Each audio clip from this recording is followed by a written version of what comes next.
con nosotros. Queremos dar la bienvenida a este momento al coronel Fausto Cobo. Queremos conversar con él sobre la relación Poder Ejecutivo Fuerzas Armadas, que en los últimos días ha estado en la primera plana. Hemos visto la participación del Poder Judicial, los reclamos del señor presidente frente a unos mails enviados por miembros de la Armada Nacional. También vemos el debate de la nueva ley sobre lo que significa la seguridad social, el ISPA y el ISPOL, tanto de Fuerzas Armadas como de Policía. ¿Qué está ocurriendo, coronel Cobo, con esta situación? Porque por un lado vemos que hay noticias, hay información que dice que van a igualar la situación de la tropa con la de los oficiales en tema de jubilaciones. ¿Qué está pasando realmente con esta ley?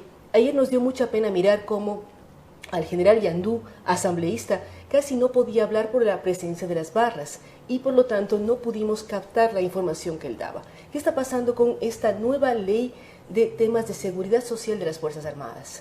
Buenos días, muchas gracias. Este gobierno autoritario, prepotente, quiere imponer su criterio a patadas con la represión. Correa se ha dirigido a las Fuerzas Armadas y ha dicho textualmente que entre sus miembros hay fascistas. Yo quisiera decirle a Correa, ¿qué es un fascista? Fascista es un caudillo, un líder autoritario que ejerce justamente el poder a través de un partido único, a través de la represión, de la violencia. ¿Quién es el caudillo entonces?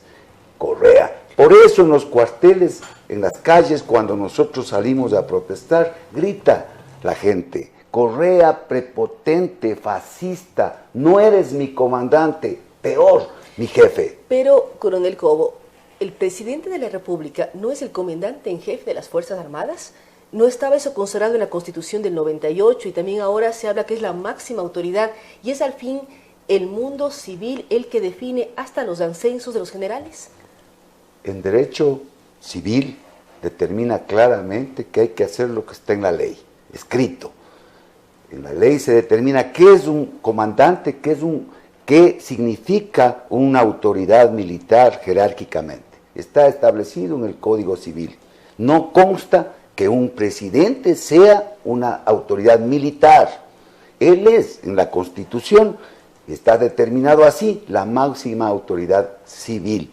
Pero si esa máxima autoridad civil no respeta a las Fuerzas Armadas, se sale de los protocolos oficiales e institucionales y pone un mail personal a todos los soldados, saltándose toda la jerarquización militar, utilizando, repito, correos personales, ingresando a la casa, al hogar del soldado ecuatoriano.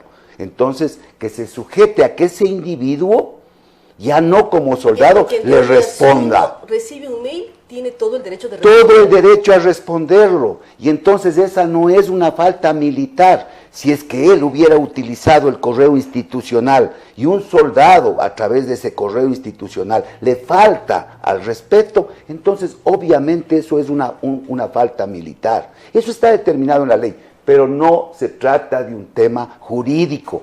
El juez, las juezas, en este caso, la señora esta Vanessa Wolnis, ¿cómo se llama? Esa juez de la justicia de bolsillo de Correa, que aparece en las redes haciendo acciones proselitistas de Alianza País, del partido único, del gobierno fascista que ejerce el poder con un partido único.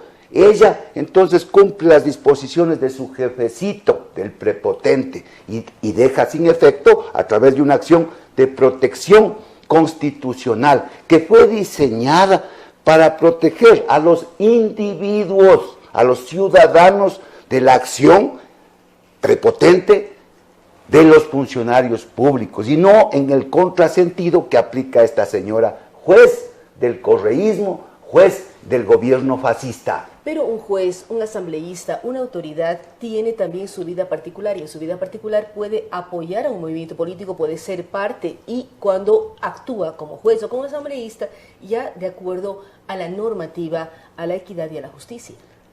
Pero no es ético.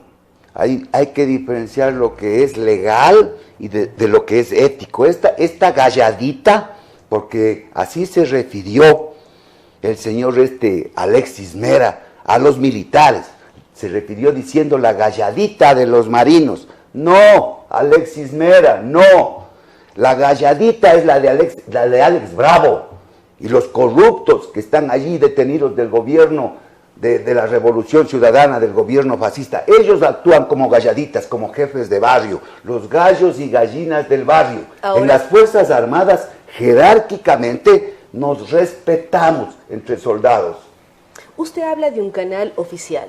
¿Qué ocurre cuando un general envía una comunicación a un mando inferior y cuando este mando inferior responde de manera irrespetuosa? ¿Qué sanción recibiría el mando inferior al responder de manera irrespetuosa a su jefe superior militar? Uno de los graves problemas que vivimos ahora los soldados es la inseguridad jurídica, porque crearon el nuevo Código Penal Integral y entonces allí no determinaron las salas especializadas para que administren la justicia especializada en los temas y delitos militares. Y entonces una señora juez como esta, juez Vanessa Wolves, ¿qué entiende de mando? ¿Qué entiende de insubordinación, Pero si usted por habla ejemplo? de inseguridad, habla que no hay claridad en las normativas. Así es. ¿Cómo funcionan actualmente las Fuerzas Armadas? Uno siempre ha recordado, las Fuerzas Armadas son obedientes y no dirimentes, obedecen a la voz de mando. Uno piensa en conflictos, piensa en una serie de temas y se pone a discutir la orden que es impartida, las cosas no funcionan. ¿Cómo está funcionando actualmente las Fuerzas Armadas en su interior? ¿Qué ocurre si un soldado o un teniente reclaman a su mando inmediato superior? Hay mecanismos para hacerlo, con respeto, se llama órgano regular. Y entonces uno a los comandantes inmediatamente superiores y así sucesivamente va exponiendo su punto de vista en un determinado momento. Pero no como estos pseudo revolucionarios que creen que son ejércitos populares, las gloriosas Fuerzas Armadas, que son iguales o parecidas a las FARC o al Alfaro Vive, carajo. No, las Fuerzas Armadas tienen un órgano regular, pero además de eso, el daño que hicieron es justamente aquello.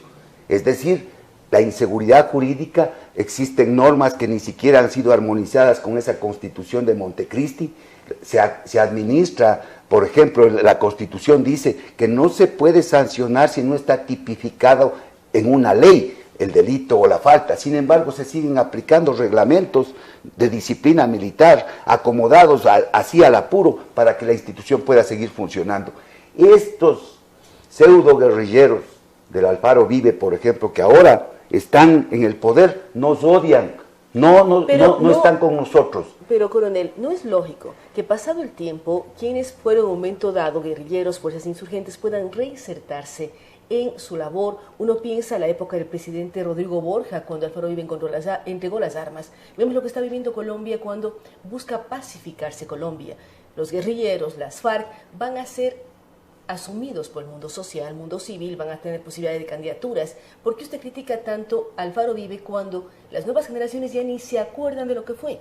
Ellos entregaron las armas cuando empezó el gobierno del presidente Rodrigo Borja.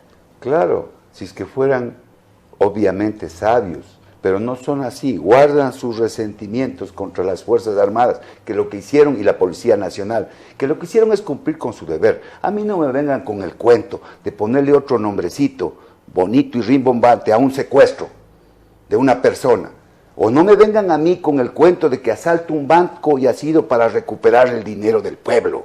No, eso se llama delito. O sea, y entonces, no es la historia de Robin Hood que nos están no, vendiendo. pues es que no es quitar la... a los ricos para dar a los pobres, pero claro, quitar por al ejemplo, cobrador de impuestos. Pero desde luego, que pasen la factura, que paguen. Vea en el norte, en Colombia, eso ya no es político, eso se llama narcoterrorismo, bandas narcoterroristas. Así se convirtieron las Fuerzas Armadas Revolucionarias de Colombia. Y ahora están negociando la paz y está bien, pero veamos ahora si los canales de mando, entre comillas, de estos capos van a poder controlar abajo, y esa gente de abajo va a entregar las armas o se quedan en su actividad normal criminal del narcoterrorismo. Son varios temas. Colombia está analizando esta temática, estamos también pendientes de lo que puede pasar en frontera norte. Hay otros temas de carácter militar, de carácter logístico. ¿Cómo miran ustedes, como militares retirados, la donación de China de los fusiles AK-47? Usted me está hablando de la Yapa. Esos fusiles llegaron acá de Yapa. No fue donación humanitaria, no llámele como sea, pero es una Yapa. ¿Yapa de qué? Yapa de los contratos del Estado ecuatoriano con la China, de los préstamos, de la compra de esos camiones chinos que le dieron al ejército, sin ni siquiera hacer análisis técnicos profundos de lo que significa la logística y las necesidades de las Fuerzas Armadas, llegaron acá. Mire, yo no traje esa foto, pero yo siempre presento el AK-47 con la foto de Osama Bin Laden con la AK-47. Sin embargo, más allá de eso, esos fusiles no han sido transparentemente definidos frente a la opinión pública de cómo se hizo. Que se sabía la donación de los fusiles y que había un acuerdo desde el año 2014, es decir, hay un par de años ya de trámites. Van a ser entregados a las Fuerzas Armadas, estamos capacitados para utilizar un arma que muchos dicen ha sido utilizada para el terrorismo, pero es efectiva para defensa. Es efectiva, yo no estoy discutiendo, es un arma de asalto, es un arma de combate corto, urbano, de selva. Por eso utilizaban y han utilizado en las guerras últimas generalmente los países que estaban tras la cortina de hierro y lógicamente después todos los movimientos subversivos. Se le conoce como el arma del terrorismo. Pero está bien, ahora veamos la munición. Y entonces la munición es diferente a la que nosotros tenemos, porque no me vengan a decir que es igual al del FAL. El largo de la ojiva es diferente, por consiguiente se necesita otra tecnología para tener el abastecimiento. ¿Pero la está llegando con municiones? 1 millón, pues, de munición. Es que, a ver, para quienes somos civiles, 1 millón de balas nos parece una barbaridad. No, pues en unos cuantos ejercicios de entrenamiento y de lecciones de tiro se acabaron las balas. Pero además de eso, no es ni siquiera la carga básica, para que usted tenga una idea. Pero además de eso, no solamente es la munición, sino el entrenamiento, el tiempo, los recursos. Yo soy un soldado que estoy en el batallón de Selva 47 y me dan un fusil de arma personal AK-47. Pero resulta que me dan el pase al batallón de infantería Imbabura, y en el batallón de infantería Imbabura me encuentro con el fusil HK, ya no con el AK-47. Entonces a ese soldado tengo que volverle a reentrenar, volver a gastar munición. Cada arma necesita un entrenamiento específico. Pero absolutamente, pues no es lo mismo disparar el AK-47 que el HK, pues. Es diferente la metodología. ¿Con qué armas usted peleó la guerra del Cenepa? Yo peleé con el HK. Y yo fui comandante de una unidad de tanques. Y entonces esa unidad de tanques disuadió para que el Perú no abra el frente general, utilizando una maniobra en la saliente de Zapotillo, amenazando el flanco de las unidades blindadas peruanas. Pero esto no sabe este señor Alexis Bravo, él que se preocupe de la galladita de Alex Bravo y de los corruptos, él no entiende de maniobras militares. Pero hay una serie de elementos, coronel. Uno piensa la guerra del Cenepa, piensa la firma de la paz, que con unos hay acuerdo, otros no hubo acuerdo, porque nos dejaron 1 kilómetro cuadrado llamado Tiguinza, que es una especie de finca que tenemos en Perú. No, ahí no se siembran nada, es peor que finca. Entonces, pero ya las nuevas generaciones tampoco han vivido la necesidad de que Ecuador tenga armas. ¿Por qué es buena o es mala la donación de los AK? Pensamos que es una nueva renovación de armas. ¿Es positiva para el ejército? ¿Va a ser entregada a las Fuerzas Armadas? ¿Cómo va a funcionar y cómo ustedes están analizando como exmilitares, además combatientes de una guerra? Mire, en todo lugar, en todo momento, las Fuerzas Armadas son necesarias para un país, y más todavía para el Ecuador. ¿Por qué razón? Porque un ejército, cuando no existe conflictos, está cumpliendo con su misión, porque tiene con su presencia el efecto disuasivo que amerita garantizar la integridad territorial, la soberanía nacional y una serie de elementos de un país. Cuando no se combate es cuando más está haciendo presencia las Fuerzas Armadas. Pero para eso hay que tener capacidades estratégicas, para eso hay que tener los elementos necesarios que provoquen la disuasión. Cuando sacaron de aquí, por ejemplo, a la base americana que estaba instalada en Manta con el control de las Fuerzas Armadas ecuatorianas. Dijeron que se vayan. Bueno, se fueron, pero no recuperaron las capacidades estratégicas que tenía esa base, pues. Y entonces por eso ahora pasan por aquí los carteles del narcotráfico como que fuera su casa.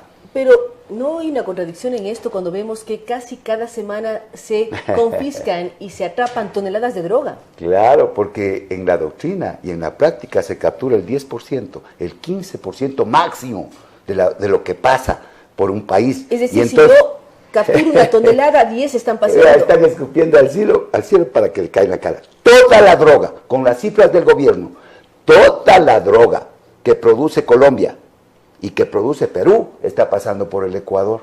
Porque si produce 120 toneladas de droga Colombia y 120 toneladas de droga Perú, 240. Y capturan 70, 80 toneladas, ¿qué significa? Que toda la droga pasa. Lo que capturan es el 15, el 20%. Y se ha convertido nuestro país en el paso obligado, porque nuestro territorio tiene condiciones especiales, geopolíticas, la condición geográfica esencial, la posición geográfica, la relación directa que tiene hacia el Asia a través del Pacífico, la cercanía con las áreas estratégicas como por ejemplo el Canal de Panamá, la cercanía a los puertos y aeropuertos y a las zonas de venta del mercado. Entonces, este terreno disputado entre lo legal y lo ilegal está casi en manos de lo ilegal. Pero es muy duro lo que usted dice. Estoy diciendo con las cifras de ellos. Y en este juego de lo legal o lo ilegal, ¿qué papel deberían jugar las Fuerzas Armadas? Usted dice, se mandó a la base de Manta, se perdió la planificación estratégica y además los insumos para poder detectar una serie de elementos. Un subsistema, por el tiempo. Voy a tomar ahora y lo voy a analizar. El sistema de defensa aérea. 3 elementos lo conforman. Cuatro. El primero, inteligencia. Destrozada la inteligencia militar. Segundo, un sistema de alerta temprana. Radares. Radares, ya sabemos la historia, ¿no es cierto? Sabemos la historia de Angostura. Después los chinos. Nos contaron los colombianos que se metieron para acá. Así es, luego los chinos no funcionaron, dijeron que van a venir los españoles, hasta ahora no tenemos radares. No hay radares. Por eso los aviones y avionetas entrarán, no sé, pero no hay alerta temprana. Luego viene la interdicción, Fuerza Aérea Interdictora. Compraron los Chitá, esos Chitá ya cumplieron su ciclo, porque compraron usados, sudafricanos, son híbridos, y por consiguiente hace 5 años, compraron para 5 años, ya se acabó, y nunca tuvieron las armas adecuadas. Es decir, que si entraba otro ataque de Angostura, despegaba nuestra Fuerza Aérea y nosotros teníamos auxilio de ahí, no sé qué. Pero eso es lo que sucede. Y el otro elemento es la artillería antiaérea y la misilería tierra-aire, que no existe, que no es operable. Pero ahí pensamos que el tema del narcotráfico viene vía aérea. Terrestre, aérea y de mar. Lo que estamos mirando es mucho más marítima, vemos la conexión vía Galápagos, vemos una serie de elementos. ¿Qué pasa también con las costas, con la Armada ecuatoriana? ¿Tiene niveles de control? Mire, las capacidades estratégicas y operativas de las Fuerzas Armadas están en un nivel mínimo. Mínimo. Se han llenado la boca diciendo que han invertido. ¿Por qué, Coronel Cobo, una institución que usted dice muy importante, muy bien estructurada a lo largo de la historia de un país, este momento no se desarticula por determinadas decisiones? No existe una institución fuerte que puede recibir una serie de problemas, enfrentar problemas y continuar siendo fuerte. Y usted dice, se ha destrozado la inteligencia militar. Eso no es cuestión de 1 año, de 2 años, y es un proceso de formación de décadas. ¿Por qué se destroza de la noche a la mañana? Porque aquí tienen que responder los responsables.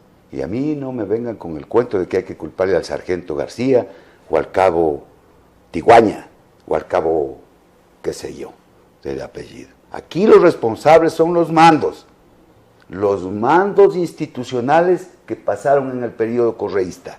Ellos son los responsables, unos más y otros menos, pero ellos son los responsables. No es cuestión de venir después, salgo de la institución y les cuento el cuento de que así ha sido, que han venido, que han sido malísimos los de la Revolución Ciudadana. Los mandos tienen la responsabilidad de dar su opinión, porque no hay en ninguna parte que me digan en qué ley hay, o en qué parte está de que los soldados no, son sordos, ciegos y mudos frente a los problemas institucionales y del país. No existe esa norma. Usted hablaba de la obediencia.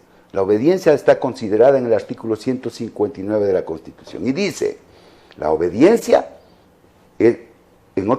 palabras más, palabras menos, sometidos los militares a la obediencia de la autoridad civil. Pero continúa el artículo, pues, y dice, eso no le exime a los soldados, a los comandantes, de que sus decisiones, en sus decisiones tienen responsabilidad. Si yo omito una decisión, como por ejemplo, ir a la Asamblea Nacional a representar lo que represento, a los militares activos y a todos sus dependientes, como comandantes y como vocales del ISFA, y no me dejan, y no quieren dejarme. Llega Patiño, que no nos representa, el canta y baila canciones sandinistas, no sabe el himno de las Fuerzas Armadas. Es el y entonces, de defensa. A ver, pero no puede decir ustedes se callan y yo soy el que hablo, porque no está tratando con el soldado de la garita. Está tratando con los comandantes que, de acuerdo a la ley orgánica de la Defensa Nacional, tienen la obligación de ser los que determinan su responsabilidad en la toma de decisiones institucionales. Para terminar, coronel, ¿cómo ve el proyecto famoso de ley? Ayer fue debatido, fue discutido. ¿Qué va a pasar con esto cuando, además, el discurso es tratar de que todos los ecuatorianos tengamos el mismo acceso y los mismos derechos frente a la seguridad social, que no puede haber diferencias entre un militar y un civil? El régimen especial de seguridad social de las Fuerzas Armadas, no solo aquí, sino en el mundo entero, tiene particularidades y por eso se lo aplica. Los soldados, por ejemplo, no tenemos las mismas condiciones de vida que los civiles. Y no estoy diciendo que son más o menos, cada cual en su especialidad y así se determina la profesión. Pero yo no estoy con mi familia todo el tiempo. Mi familia está en una ciudad, yo estoy en la frontera, yo estoy en el destacamento. Mis hijos estudian aquí, después tengo que trasladarles allá, tengo que irme por acá. El tema inclusive de divorcios, de separaciones, es terrible, por justamente las condiciones en las cuales uno desarrolla su profesión, los temas de riesgos. La OIT determina a la profesión militar como una de las más riesgosas. Por eso pero ellos no entienden. Ellos no, es de gana desgastarse tratando de hacer entender a los borregos, por ejemplo, de la Asamblea Nacional. Ese es un redil, pues. ¿Cómo le hago entender eso a esta gente que ya están cumpliendo simplemente las órdenes de su jefecito? Eso es así. Esto es político y hay que luchar políticamente. Por eso, en febrero del 2017, la familia militar, padres, hijos, abuelitos, hermanos, todos activos y pasivos, que somos una masa aproximada de 350,000 personas, más los policías que pobres están callados, ni hablan, pero también va a ser afectada su institución de seguridad social, también ellos, toda esta familia, sumamos más de 500,000 de personas.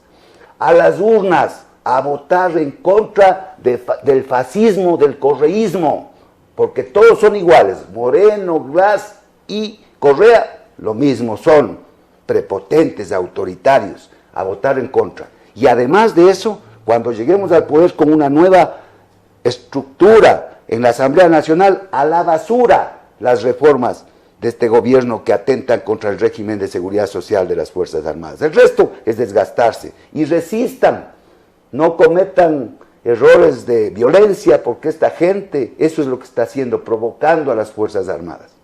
Gracias al coronel Fausto Cobo. Él dado su enfoque de la situación actual. Hemos dialogado de varios temas.